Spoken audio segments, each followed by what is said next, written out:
Warren Buffett से एक बार पूछा गया कि उनकी जिंदगी की सबसे बेहतरीन इन्वेस्टमेंट कौन सी रही। उन्होंने किसी कंपनी का नाम नहीं लिया। उन्होंने कहा, मेरी जिंदगी की सबसे अच्छी इन्वेस्टमेंट एक किताब थी, द इंटेलिजेंट इन्वेस्टर, जिसे बेंजामिन ग्राहम ने लिखा है। नमस्ते दोस्तों, क्या आप स्टॉक मार्केट को एक जुआ समझते हैं, या फिर आपको लगता है कि मार्केट में पैसा सिर्फ किस्मत से बनता है? अगर हाँ, तो अगले 15 मिनट आपकी सोच हमेशा के लिए बदल सकते हैं। बेंजामिन ग्राहम को फादर ऑफ वैल्यू इन्वेस्टिंग कहा जाता है। यही वो इंसान है जिन्होंने वॉरेन बफेट को सिखाया कि असली इन्वेस्टिंग होती क्या है। आज हम इस लगभग 500 पन्नों की मोटी किताब का निचोड़ आपके सामने रखेंगे। आसान, जमीनी और प्रैक्टिकली समझ में आने वाले तरीके से हम जानेंगे कि कैसे मिस्टर मार्केट के मूड स्विंग से खुद को बचाया जाए, कैसे इन्वेस्टमेंट और स्पेकुलेशन, निवेश और सट्टेबाजी में फर्क समझा जाए, और सबसे जरूरी मार्जिन ऑफ सेफ्टी यानी सुरक्षा की गुंजाइश क्या होती है। तो चलिए शुरू करते हैं। आर्थिक आजादी, फाइनेंशियल फ्रीडम की तरफ आपका पहला मजबूत कदम। भाग 1, निवेश बनाम सट्टा, इन्वेस्टमेंट वर्सेस स्पेकुलेशन। सबसे पहला सबक जो ग्राहम हमें सिखाते हैं वो है फर्क इन्वेस्टमेंट, निवेश और स्पेकुलेशन, सट्टेबाजी के बीच।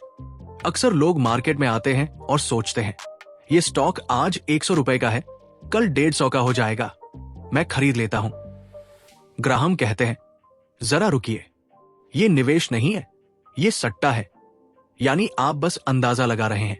ग्राहम ने इन्वेस्टमेंट की एक बहुत ही साफ और गहरी परिभाषा दी है। इन्वेस्टमेंट वो प्रक्रिया है जो गहन विश्लेषण, थोरो एनालिसिस के बाद मूलधन की सुरक्षा, सेफ्टी ऑफ प्रिंसिपल और एक उचित प्रतिफल, एडिक्वेट रिटर्न का आश्वासन दे। अब इसका मतलब समझते हैं। इसके 3 मजबूत स्तंभ हैं। 1, एनालिसिस, गहन विश्लेषण। आप कंपनी के बिजनेस को समझते हैं, सिर्फ स्टॉक की कीमत को नहीं। कंपनी क्या बनाती है, कैसे कमाती है, उसका कर्ज कितना है, प्रबंधन कैसा है, ये सब देखना विश्लेषण है। 2, सेफ्टी ऑफ प्रिंसिपल, मूलधन की सुरक्षा। आपका लगाया हुआ पैसा डूबना नहीं चाहिए। थोड़ा बहुत उतार चढ़ाव तो चलेगा, लेकिन पूरा पैसा साफ नहीं हो जाना चाहिए। 3, एडिक्वेट रिटर्न, उचित लाभ। आपको एक समझदारी भरा ठोस रिटर्न मिले, रातों रात अमीर बनाने वाला जैकपॉट नहीं, बल्कि ऐसा रिटर्न जो लंबे समय तक टिक सके। अगर आप बिना रिसर्च किए, सिर्फ न्यूज सुनकर, सोशल मीडिया देखकर या दोस्तों की टिप्स पर पैसा लगा रहे हैं, तो आप निवेशक नहीं, आप सट्टेबाज हैं। और मार्केट का सट्टेबाजों के साथ वही हाल होता है जो किसी कसीनो में जुआरियों के साथ होता है। आखिर में ज्यादातर पैसा हाउस यानी सिस्टम जीत जाता है, ज्यादातर लोग हारते हैं। मानवीय उदाहरण सोचिए, अगर आप कोई घर खरीदने जाते हैं, तो क्या आप बिना घर देखे, बिना कागज चेक किए सिर्फ इसलिए खरीद लेंगे कि इसका दाम कल बढ़ जाएगा? नहीं ना। तो फिर स्टॉक्स के साथ ऐसा क्यों करते हैं? स्टॉक कोई कागज का टुकड़ा नहीं है, वो असली बिजनेस में आपकी हिस्सेदारी, ओनरशिप है। भाग 2, आप किस तरह के निवेशक हैं? Defensive versus enterprising. वाचक का अंदाज, बातचीत जैसा, सवाल पूछने वाला। अब सवाल ये आता है कि आपको किस तरह का निवेशक बनना चाहिए। ग्राहम कहते हैं कि निवेशकों के 2 मुख्य तरह होते हैं। आपको खुद को ईमानदारी से पहचानना होगा। 1, रक्षात्मक निवेशक, डिफेंसिव इन्वेस्टर। ये वो लोग हैं जो मार्केट में पैसा तो लगाना चाहते हैं, लेकिन उनके पास रोज रोज रिसर्च करने का समय, ऊर्जा या इच्छा नहीं होती। ये सुरक्षा चाहते हैं और टेंशन फ्री जीवन जीना चाहते हैं। अगर आप एक फुल टाइम नौकरी करते हैं, परिवार को समय देना चाहते हैं और हर दिन बाजार पर नजर रखना आपके बस की बात नहीं, तो आप एक रक्षात्मक, डिफेंसिव निवेशक हैं। ग्राहम ऐसे निवेशकों के लिए आसान नियम देते हैं। पैसा सिर्फ अच्छी गुणवत्ता वाली, बड़ी और मजबूत कंपनियों के शेयरों में लगाएं, जिन्हें हम ब्लू चिप स्टॉक्स कहते हैं, या सीधे इंडेक्स फंड्स में निवेश करें। रिस्क कम रखें, भले ही रिटर्न थोड़ा औसत ही क्यों न हो। मकसद है तेज नहीं, सुरक्षित और स्थिर बढ़ोतरी। 2, उद्यमी निवेशक, एंटरप्राइजिंग इन्वेस्टर। ये वो लोग हैं जो मार्केट को अपना पैशन मानते हैं। इनके पास समय भी है, दिलचस्पी भी, और ये रिसर्च करने के लिए मेहनत करने को तैयार है, ताकि ये मार्केट की औसत कमाई से ज्यादा कमा सके। लेकिन ध्यान रहे, ग्राहम साफ कहते हैं कि एंटरप्राइजिंग निवेशक बनना आसान नहीं है। सिर्फ ज्यादा रिस्क लेकर ज्यादा रिटर्न नहीं मिलता, बल्कि ज्यादा मेहनत प्लस सही ज्ञान से मिलता है। आपको बैलेंस शीट पढ़नी होगी, कंपनियों की वार्षिक रिपोर्ट समझनी होगी, उद्योग इंडस्ट्री के ट्रेंड्स जानने होंगे और लगातार सीखते रहना होगा। ईमानदार सवाल खुद से अपने आप से सच सच पूछिए, क्या आप सच में ये सब करने के लिए तैयार हैं? क्या आप रात को घर आकर थके हुए भी रिपोर्ट पढ़ेंगे, या आप बस इतना चाहते हैं कि पैसा शांति से बढ़ता रहे? अगर आप व्यस्त हैं, ज्यादा झंझट नहीं चाहते, तो रक्षात्मक डिफेंसिव निवेशक बनिए। हीरो बनने की कोशिश में अपना और अपने परिवार का पैसा रिस्क पर मत लगाइए। औसत लेकिन सुरक्षित रिटर्न भी जिंदगी बदल सकता है, बशर्ते वो टिकाऊ और सिस्टमैटिक हो। भाग 3, मिस्टर मार्केट की कहानी। वाचक का अंदाज, कहानी सुनाने वाला थोड़ा हल्का फुल्का। इस किताब का सबसे मशहूर कॉन्सेप्ट है मिस्टर मार्केट। इसी ने वॉरेन बफेट की सोच बदल दी थी। जरा कल्पना कीजिए, आपके पास एक बिजनेस है और आपका एक पार्टनर है जिसका नाम है मिस्टर मार्केट। ये जनाब थोड़े अजीब है। मूड बहुत जल्दी बदल जाता है, कभी जबरदस्त खुश, कभी गहरे दुखी। हर सुबह मिस्टर मार्केट आपके दरवाजे पर आता है और आपको ऑफर देता है। कभी वो बहुत ज्यादा खुश होकर कहता है, दोस्त, तुम्हारा बिजनेस कमाल का है, मैं तुम्हारा हिस्सा 1 करोड़ रुपए में खरीदने को तैयार हूं। जबकि असल में उस बिजनेस की सही कीमत सिर्फ 50 लाख है। और कभी वो गहरे डिप्रेशन में होता है, रोता धोता आता है और कहता है, सब बर्बाद हो गया, मुझे अपना हिस्सा बस 20 लाख में बेच दो। अब ग्राहम आपसे पूछते हैं, क्या आप मिस्टर मार्केट के मूड के हिसाब से अपने फैसले लेंगे? जब वो ओवर एक्साइटेड होकर बहुत महंगे दाम मांग रहा हो, क्या तब आप खरीदेंगे? और जब वो डर के मारे बहुत सस्ते में बेच रहा हो, क्या तब आप भी डर जाएंगे? एक इंटेलिजेंट इन्वेस्टर क्या करता है?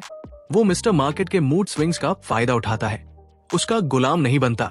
जब मिस्टर मार्केट घबराया हुआ हो, डर के माहौल में लोग बिना सोचे बेच रहे हों और अच्छे शेयर सस्ते मिल रहे हों, तब समझदार निवेशक खरीदते हैं।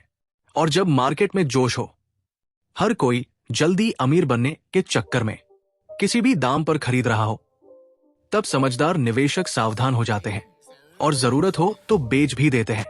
हम क्या करते हैं? दाम गिरते हैं तो डर जाते हैं, दाम चढ़ते हैं तो लालच में भागते हैं। ग्राहम सिखाते हैं, अगर आप लंबे समय तक निवेशक बने रहेंगे तो अक्सर आप नेट बाय होंगे, यानी आपको आने वाले समय में और शेयर खरीदने हैं। ऐसे में गिरती हुई कीमतें आपके लिए बुरी नहीं, बल्कि अच्छी खबर है। आपको वही अच्छी चीजें सेल पर सस्ते में मिल रही है, बिल्कुल वैसे ही जैसे सुपरमार्केट में डिस्काउंट मिलता है, तो हम ज्यादा सामान खरीद लेते हैं। भाग 4, मार्जिन ऑफ सेफ्टी, सुरक्षा का घेरा। अब आते हैं इस किताब की जान पर, वो कॉन्सेप्ट जिसे ग्राहम सबसे ऊपर रखते हैं, मार्जिन ऑफ सेफ्टी, सुरक्षा की गुंजाइश।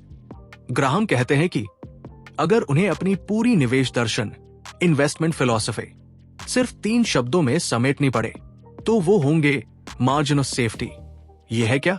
मान लीजिए आपको एक पुल, ब्रिज बनाना है जिस पर से 10,000 किलो वाला ट्रक गुजरेगा। क्या आप पुल को सिर्फ 10,000 किलो वजन सहने लायक बनाएंगे? बिल्कुल नहीं। आप क्या करेंगे? शायद 30,000 किलो या उससे ज्यादा वजन सहने की क्षमता रखेंगे, ताकि अगर ट्रक ओवरलोड हो जाए, मौसम की मार पड़े या समय के साथ पुल थोड़ा कमजोर हो जाए, तो भी पुल न गिरे। जो ये अतिरिक्त क्षमता है, यही आपकी मार्जिन ऑफ सेफ्टी है। अब इसे इन्वेस्टिंग पर लगाते हैं। मान लीजिए आपने अच्छे से विश्लेषण किया और पाया कि किसी कंपनी की फेयर वैल्यू, यानी उसके शेयर की सही कीमत लगभग 100 रुपए है। इंटेलिजेंट इन्वेस्टर क्या करेगा? वो इसे 100 रुपए पर खरीदने नहीं भागेगा, वो इंतजार करेगा जब तक ये शेयर किसी कारणवश 60 या 70 रुपए पर ना आ जाए। अब 100 और 60 के बीच जो 40 रुपए का फासला है, यही है आपकी मार्जिन ऑफ सेफ्टी। इससे क्या फायदा? अगर आपकी गणना में थोड़ी गलती हो गई, अगर भविष्य में कंपनी का मुनाफा थोड़ा कम रह गया, अगर मार्केट में गिरावट आ गई, क्रैश आ गया, तो भी क्योंकि आपने 100 रुपए की चीज 60-70 रुपए में खरीदी है, आपके नुकसान की संभावना बहुत कम हो जाती है। मानवीय स्पर्श। हम सब इंसान हैं और इंसान गलती करता है। भविष्य कोई भी 100% नहीं जानता, इसलिए ग्राहम कहते हैं भविष्य की भविष्यवाणी प्रेडिक्शन पर भरोसा मत कीजिए। सुरक्षा प्रोटेक्शन पर भरोसा कीजिए। सुरक्षा कहां से आएगी? सस्ता और समझदारी से खरीदे गए निवेश से। यही आपकी सबसे बड़ी सुरक्षा है। भाग 5, जोखिम और आपका व्यवहार बिहेवियर। वाचक का अंदाज शांत, सोचने पर मजबूर करने वाला। ग्राहम का मानना था कि एक निवेशक का सबसे बड़ा दुश्मन अक्सर बाजार नहीं होता, वो खुद होता है। उनकी मशहूर पंक्ति है, निवेशक की सबसे बड़ी समस्या और अक्सर उसका सबसे बड़ा दुश्मन शायद खुद वही होता है। हमेशा लोग पूछते हैं, कौन सा स्टॉक खरीदूं? कहां इन्वेस्ट करूं? ग्राहम का जवाब है, स्टॉक से ज्यादा जरूरी है आपका अनुशासन, डिसिप्लिन। अगर आपके अंदर धैर्य, पेशेंस नहीं है, थोड़ी सी गिरावट देखकर आप घबरा जाते हैं, रोज रोज प्राइस चेक करके परेशान हो जाते हैं, तो दुनिया की सबसे अच्छी रणनीति भी आपको अमीर नहीं बना सकती। इंटेलिजेंट इन्वेस्टर वो नहीं जिसका आईक्यू बहुत ऊंचा हो या जो बहुत जटिल फार्मूले जानता हो। इंटेलिजेंट इन्वेस्टर वो है जो अपने भावनाओं, इमोशंस पर काबू रख सके, जो भीड़ के पीछे भागने के बजाय खुद सोचे समझे, जो उस वक्त खरीदने की हिम्मत रखे जब बाकी सब डरकर बेच रहे हों, और उस वक्त बेचने की समझ रखे जब बाकी सब लालच में खरीदने दौड़ रहे हों। समापन आउटरो निष्कर्ष। वाचक का अंदाज प्रेरक, निष्कर्ष निकालने वाला। तो दोस्तों, द इंटेलिजेंट इन्वेस्टर का निचोड़ क्या है? स्टॉक मार्केट को कसिनो मत समझिए, इसे बिजनेस समझिए। पहले यह तय कीजिए कि आप रक्षात्मक डिफेंसिव निवेशक है या उद्यमी एंटरप्राइजिंग निवेशक, और उसी के हिसाब से अपनी रणनीति बनाइए। मिस्टर मार्केट को अपना मालिक नहीं, अपना नौकर, सर्वेंट मानिए। उसके मूड स्विंग से डरिए मत, उनका फायदा उठाइए और हमेशा हमेशा मार्जिन ऑफ सेफ्टी के साथ निवेश कीजिए, यानी सही कीमत से काफी सस्ता खरीदिए। बेंजामिन ग्राहम ने यह किताब 1949 में लिखी थी, लेकिन आज भी इसका हर सबक उतना ही सटीक बैठता है। मार्केट के टूल्स बदल गए हैं, कंप्यूटर आ गए, मोबाइल ऐप्स आ गई, लेकिन इंसान के अंदर का लालच, ग्रीड और डर, फियर आज भी वही है। अगर आप इन सिद्धांतों पर चलते हैं तो हो सकता है आप रातों रात अरबपति न बने, लेकिन जैसा ग्राहम कहते हैं, आप एक मजबूत, सुरक्षित और समृद्ध भविष्य जरूर बना सकते हैं। सुनने के लिए धन्यवाद। अगली बार फिर मिलेंगे एक नई किताब और नए ज्ञान के साथ। तब तक निवेश करते रहिए, लेकिन सोच समझकर, बुद्धिमानी से।